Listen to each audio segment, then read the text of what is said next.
Bonjour et bienvenue sur notre chaîne. Devant moi, j'ai l'Amazfit T-Rex Ultra 2 et dans la vidéo d'aujourd'hui, je vais vous montrer quelques réglages que je vous recommande de modifier sur cette montre. Alors, commençons.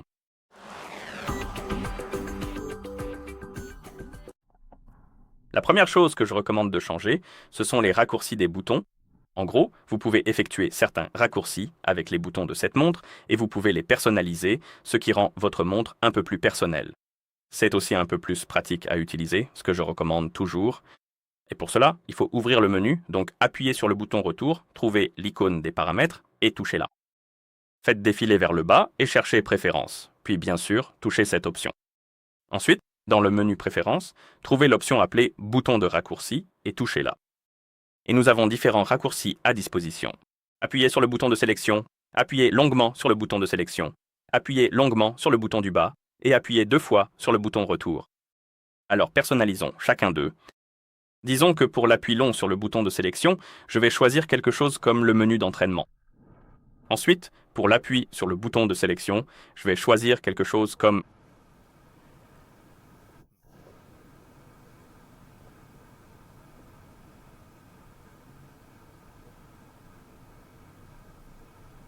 peut-être.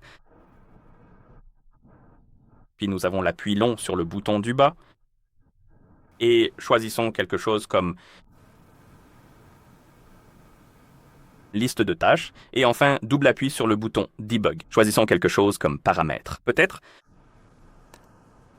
si nous pouvons les trouver, paramètres, paramètres, paramètres, paramètres.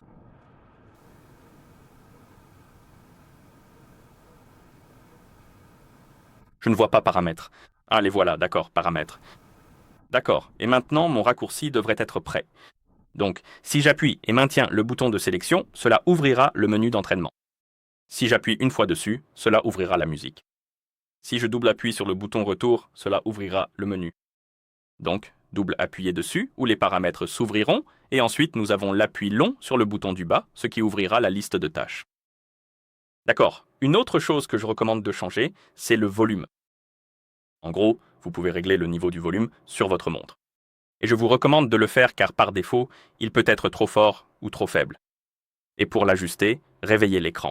Faites glisser vers le bas depuis le haut de l'écran, puis appuyez sur l'icône du haut-parleur juste ici. Et nous avons différents types de volume. Nous avons l'alarme, les médias, l'entraînement, le système et l'assistant vocal, et nous pouvons les modifier séparément en appuyant sur l'un d'eux et en ajustant son volume. Et bien sûr, l'alarme modifie le volume des réveils, le volume des médias concerne les vidéos, la musique et ce genre de choses, tandis que le volume de l'entraînement règle le volume des annonces pendant l'entraînement. Par exemple, la voix vous dira que vous avez parcouru 1 km ou quelque chose comme ça. Ensuite, nous avons les sons système, donc les pressions de boutons, les bips et ce genre de choses. Et puis l'assistant vocal qui augmente en fait la voix ou le volume de la voix de l'assistant vocal. Ajustez-les donc selon vos préférences.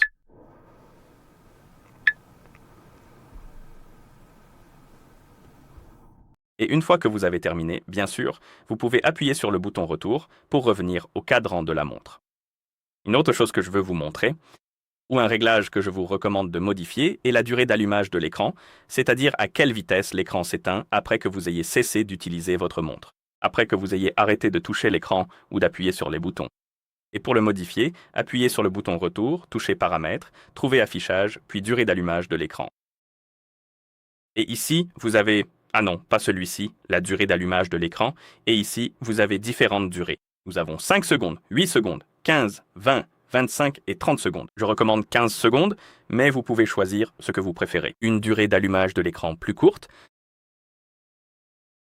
augmentera en fait l'autonomie de la batterie de votre montre, mais l'écran s'éteindra plus rapidement, tandis qu'une durée plus longue gardera l'écran allumé plus longtemps, mais cela diminuera aussi l'autonomie de la batterie.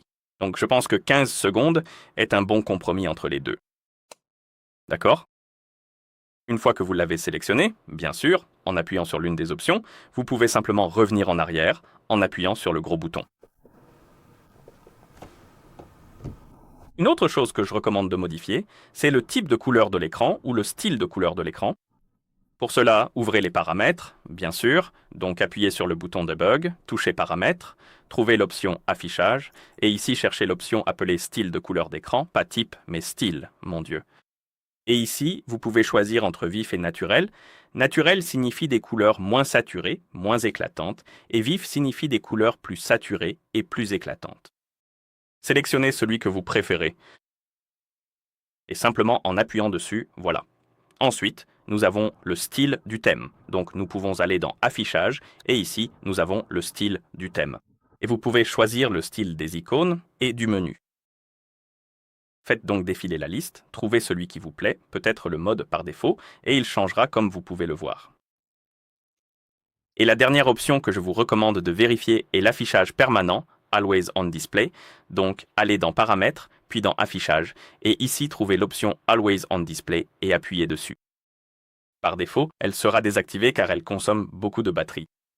Mais certaines personnes pourraient apprécier cette fonctionnalité et je vous recommande de l'essayer. Vérifiez si cela vous convient, si cela ne consomme pas trop de batterie pour vous. En gros, voici ce que ça fait. Cela fournit comme un écran secondaire, même lorsque la montre éteint l'écran. Peut-être que ce n'est pas la bonne. Et pour décrire, en gros, si vous activez l'affichage permanent et que l'écran s'éteint, vous verrez toujours l'heure ou peut-être les données d'entraînement ou d'autres informations de ce genre sur l'écran. Ce sera beaucoup plus sombre. Voici un exemple. Voilà à quoi cela ressemble, mais cela affichera ces informations pour vous et vous pouvez l'activer. Vous avez aussi le style d'affichage permanent et vous pouvez choisir entre suivre le cadran de la montre, donc il imitera le cadran, ou vous pouvez appuyer sur sélection du style. Et ici, vous pouvez sélectionner le style préféré. Je vais choisir suivre le cadran de la montre. Ensuite, nous avons la méthode d'activation et nous avons manuel. Donc, en gros, à chaque fois, peut-être pas à chaque fois, mais si vous voulez l'utiliser, vous devrez l'activer. Et si vous voulez arrêter de l'utiliser, vous pouvez le désactiver manuellement. Ensuite, nous avons l'option intelligente. Elle s'activera quand vous irez dormir et quand vous vous réveillerez. Et ensuite, nous avons l'option heure intelligente. Donc, en gros, cela s'activera à une heure précise et se désactivera à une heure précise. Et vous pouvez régler l'heure de début. Et voici venir la fin des temps. Juste ici. D'accord. Et enfin, l'option toute la journée permet de le laisser allumé en permanence.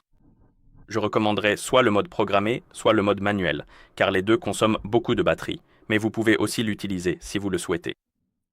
Et comme je l'ai dit précédemment, une fois l'interface éteinte, elle affichera simplement le contour de l'heure ou certaines données que vous pourrez consulter sans allumer l'écran de votre montre. Par exemple, l'heure. D'accord, et c'est à peu près tout.